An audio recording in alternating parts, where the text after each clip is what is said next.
Umpisahan natin ho dito.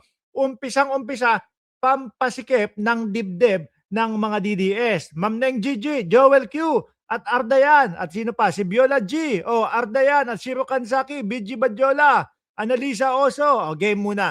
No?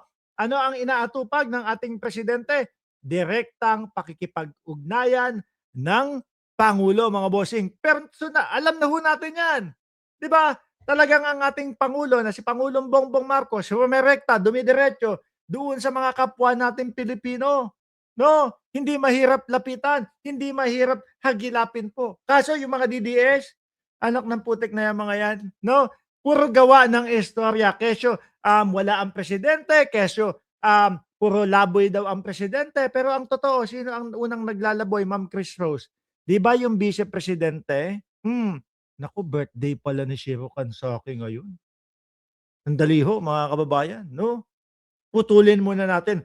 Panandalian ho, mga bossing. Si Shiro Kansaki ang may birthday Putulin muna natin tong topic na to, ha?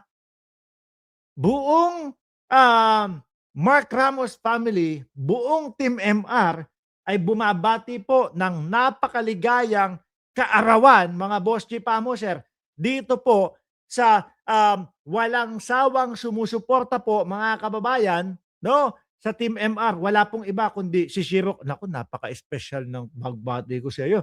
Kundi po si Shiro Kansaki, mga kababayan, mga boss G Pamoser.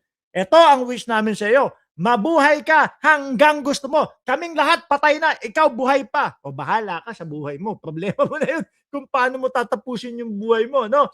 Pero maligayang bati, maligayang kaarawan. Naway humaba pa ang buhay mo.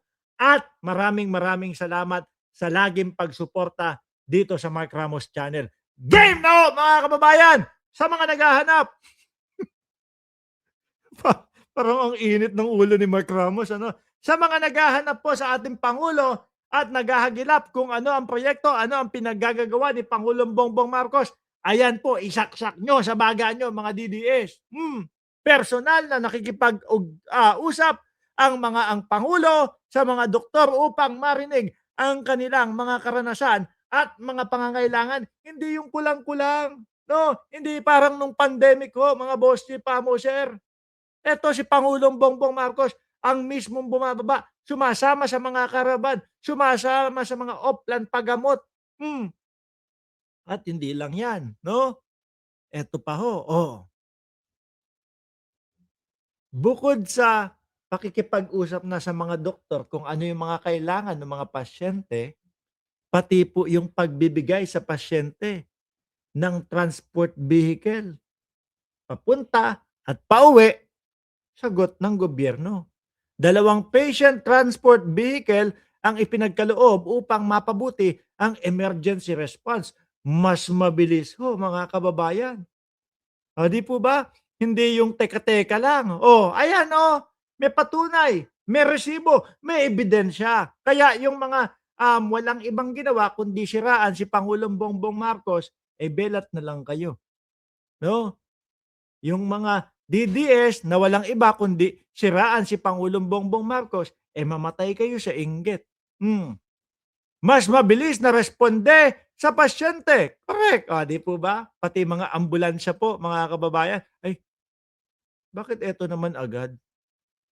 Bakit Harry Roque naman ho agad, mga bossing? Since nandyan na po si Harry Roque, mga kababayan, mamaya na po siya. No? Yun muna yung unahin natin. Ngayon ho, mga bossing, pumunta muna tayo kay Attorney Claire Castro. No, yung interview ni Attorney Claire Castro, mga kababayan. Ano po? Ngayon meron ding no, Marge at Viola G at Chris Rose. Sino pa? Si Erotica Gun. Shout out sa inyo. Game. Ito ho, mga kababayan. Tingin ko kaugnay ito No? Kaugnay ho ito, mga boss Chief Amoser, doon sa naging interview ni Attorney Claire Castro doon kay Karen Davila. Ano po? Sige nga, pakinggan ho natin, mga kababayan. Meron din kritisismo, nakalimutan na raw yung mga flood control corruption. One last, ano masasabi mo doon? Okay, ito nadinig ko to, ha? Tuloy-tuloy naman yun, yung mga flood control, di ba? Hanggang ngayon nga, tahimik, sila Boss Cheese sila Boss Jewel sila Boss Jingo mga tahimik ko di ba? Tuloy pa din yan. Oh. Hindi na makakailato ni Karen Davila.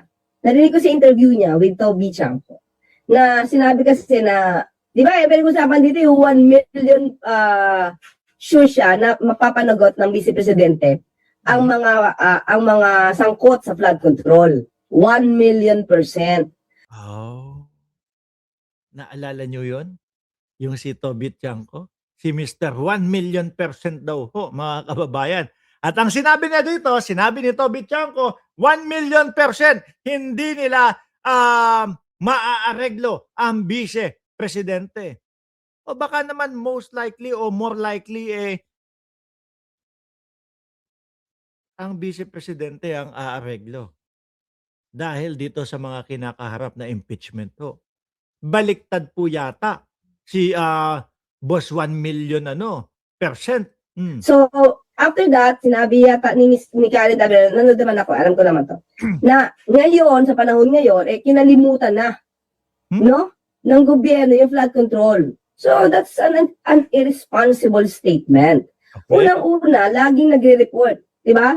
Ang DOJ, pag natatanong ng media, pati ang ombudsman, kadinig ko lang yata kahapon, kagabi yata yun or kahapon, patuloy, everyday, ang kanilang pag-meeting with regard to this. Kasi yan namang yung mga yan, no? Puro batikos lang naman po ang alam niyan, mga kababayan. Toby Chanco, ang hilig magbatikos. Pero tingnan mo yung niya, syudad niya, o yung Nabotas. Hanggang ngayon, binabaha. Pagkalaki-laki daw, nung mga nakukuha ng mga pondo, budget. Pero wag ka. Hanggang ngayon, talaga. Alam niyo yung mga tricycle doon, o yung mga sidecar doon sa yan, Malabon, Nabotas. Alam niyo po yung regular na sidecar sa Maynila? Yung gulong nun pang BMX tapos mababa lang. Doon sa kanila, tao na ang nag-adjust. Bakit to? Yung mga tricycle o yung mga sidecar sa kanila, pagka tataas po ng mga gulong, di ba yung mga pang mountain bike yung mga gamit nila at kailangan mataas? Sa tinagal-tagal nila Toby Chanco dyan, hanggang ngayon baha pa din. Kaya siguro, sige kami na lang mag-adjust, nahihiya kami sa inyo. Yung tricycle o yung mga sidecar namin, taasan namin para hindi, para pwede sa pambaha. Pero inyo po yun, no? Saklap. Di ba, Ma'am Neng Gigi? Watching pa rin ako, sabi ni Ma'am Neng Gigi. Noong isang araw lang, nagsalita si Atty. Polo, spokesperson ng DOJ, na sila ay nagsumiti na ng kanilang report o recommendation patungkol sa, kung ako nagkakamali kay Senator Joel Villanueva yata yung involved doon sa DOJ as a ombudsman. So itong mga news na to, hindi dapat pinapalagpas.